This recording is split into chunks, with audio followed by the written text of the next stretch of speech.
Hello friends. तो आज class 8 का टॉपिक वाइज पढ़ रहे हो। तो आज का टॉपिक है 18वीं सदी में भारत तक आने वाले रास्ते। ठीक है। तो इंग्लैंड यानी कि यूरोप, इंग्लैंड अंग्रेज व्यापारी इंग्लैंड से जहाज़ों में सवार होकर भारत के लिए रवाना होते थे। यहाँ पर देख रहे हैं अटलांटिक महासागर जहाज अटलांटिक महासागर को पार करते थे पहले।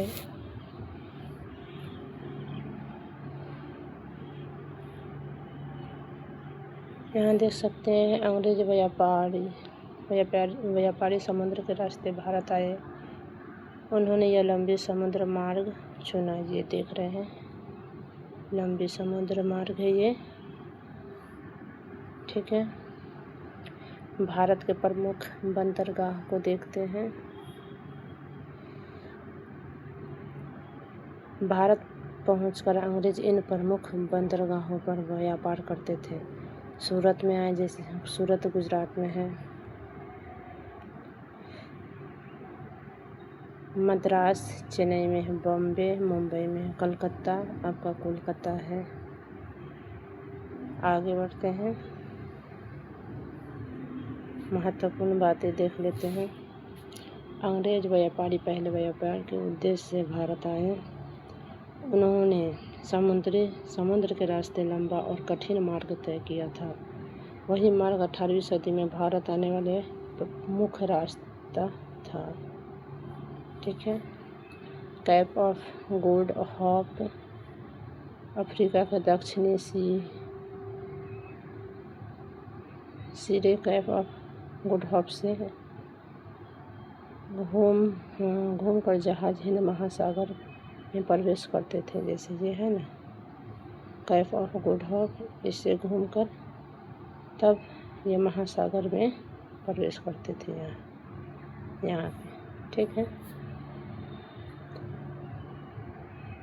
फिर आते हैं दूसरे टॉपिक पे।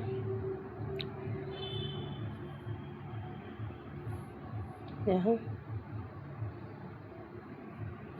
देख सकते हैं पूर्व में ईस्ट इंडिया कंपनी का आना कैसे हुआ।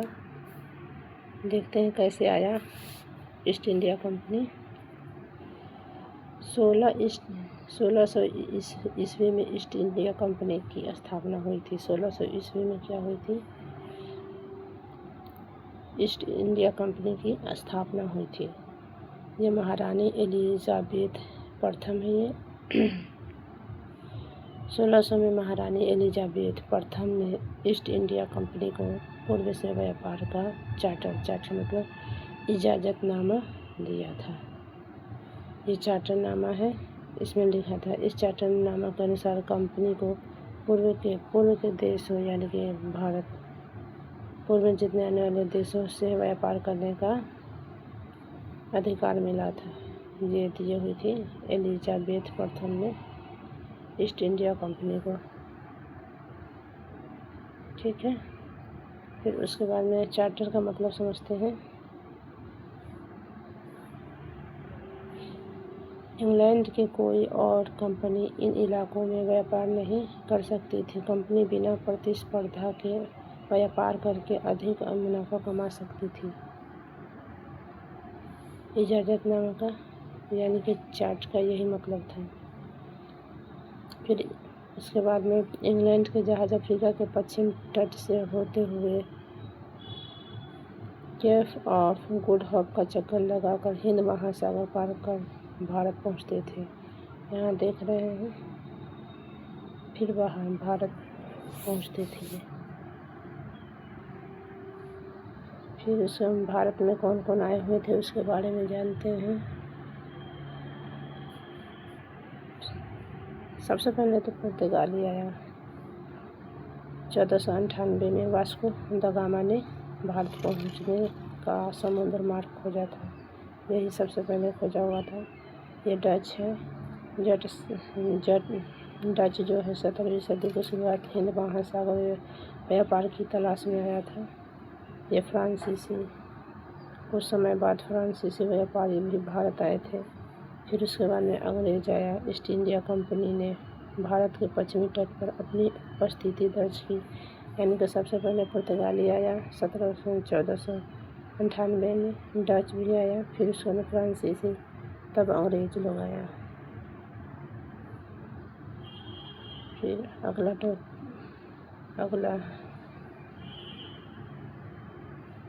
है भारत से भारत से जो खरीदी जा रही थी वो वस्तु कौन कौन सी थी। ये थी सूती कपड़ा, रेशम, काली मिर्च, दालचीनी। इन वस्तुओं की यूरोप में बाज़ारों में बहुत ज़्यादा मांग थी और ऊंची कीमत पर ये मिलती थी। ये लोग बहुत तेज़ तरह से भारत से लेकर जाते थे और अपने देश में ऊंचे दामों में बेचते थे। व्यापार से राजनीतिक तक देखते हैं। व्यापार, दूसरे देशों से व्यापार शुरू हुआ। प्रतिस्पर्धा, सभी कंपनियां एक ही चीज़ें खरीदना चाहती थी। प्रतिस्पर्धा जो है बढ़ गया। युद्ध हुआ। प्रतिस्पर्धा कारण कंपनियों के बीच युद्ध होना शुरू हो गया। किला और चौकियाँ, कंपनी ने अपनी चौकियाँ और किले बनाकर अपने व्यापार को सुरक्षा की। उसके बाद में सत्ता, धीरे धीरे व्यापार से राजनीतिक और फिर भारत में सत्ता इख्तियार, यानी कि सत्ता। फिर उसके बाद में याद रखने वाला सबसे बढ़िया याद इस तरह रख सकते हैं। व्यापार के लिए आई ईस्ट इंडिया कंपनी धीरे धीरे भारत की शासक बन गई। जैसे कंपनी बिना प्रतिस्पर्धा सस्ता खरीद कर महंगा बेचती थी। यूरोपीय कंपनियों के बीच झगड़े और युद्ध होते थे। अपनी बस्तियों, किला और हथियारों से वे मजबूत होती गईं।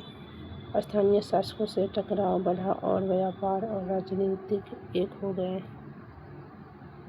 आगे टॉपिक में चलते हैं। ये है ईस्ट इंडिया कंपनी बंगाल में व्यापार शुरू करती थी। कैसे करती थी देखते हैं। पहले इंग्लिश फैक्ट्री की स्थापना, पहला जो इंग्लिश फैक्ट्री था उसका स्थापना जो हुआ था हुगली नदी के किनारे 1651 में। यहाँ पे कंपनी के व्यापारी यहीं से अपना व्यापार चलाते थे। जो कंपनी हुगली नदी के 1651 में पहली बार फैक्ट्री जो स्थापना की थी, उसके फैक्ट्री में क्या क्या होता था। फैक्ट्री में वेयर हाउस थे, ये देख रहे हैं वेयर हाउस थे। निर्यात होने वाले चीज़ों को जमा किया जाता था। यहाँ दफ्तर थे जिनमें कंपनी अधिकारी बैठते थे। यहाँ दफ्तर है जो कंपनी अधिकारी बैठते थे। उसके बाद में फैक्ट्री के आसपास बसियाबादी, ये देख सकते हैं फैक्ट्री के आसपास बसियाबादी। जैसे जैसे व्यापार फैला, कंपनी ने सौदागर और अपने कर्मचारियों को फैक्ट्री के आसपास आकर बसने के लिए प्रेरित कर दिया। नंबर 4 में किला और 3 गांवों की जिम्मेदारी जो होती है, जमींदार, वो 1696 तक कंपनी ने इस आबादी के चारों तरफ एक किला बनाना शुरू कर दिया था। देख रहे हैं 2 साल बाद 1698 में उसने मुगल अधिकारी को रिश्वत जो होता है देकर 3 गांव की जमींदारी खरीद ली। ये मुगल कितना लालची था, उसको दे दिया पैसा वैसा। उसके बाद में ये अंग्रेज का किया कि 3 गांव की जमींदारी को खरीद लिया। और 3 गांव की जमींदारी खरीद लिया तो 3 गांव कौन कौन थे। कलिकट्टा था, सुतानुटी थी, गोविंदपुर था। फिर आगे बढ़ते हैं। औरंगजेब का फरमान, शाही आदेश। दोस्तों ये NCERT का है, ये खुद से बहुत ही मेहनत से ये बनाया गया है। प्लीज़ इसे सपोर्ट कीजिएगा, लाइक कीजिएगा, शेयर कीजिएगा। तो फिर चलते हैं अंग्रेज का फरमान पढ़ते हैं। शाही आदेश क्या क्या था। कंपनी ने मुगल सम्राट अंग्रेज औरंगजेब को इस बात के लिए तैयार कर लिया कि कंपनी को बिना शुल्क चुकाए व्यापार करने का फरमान जारी कर दे। यह फरमान जारी किया था ये औरंगजेब। कंपनी को बिना शुल्क जो मुफ्त था व्यापार करने की अनुमति यही औरंगजेब दे दिया था। फिर उसके बाद में कंपनी ने अपने अधिकारों का अधिक से अधिक फ़ायदा उठाया। उसका अधिकार हो गया, अब फ़ायदा उठाएगा ही।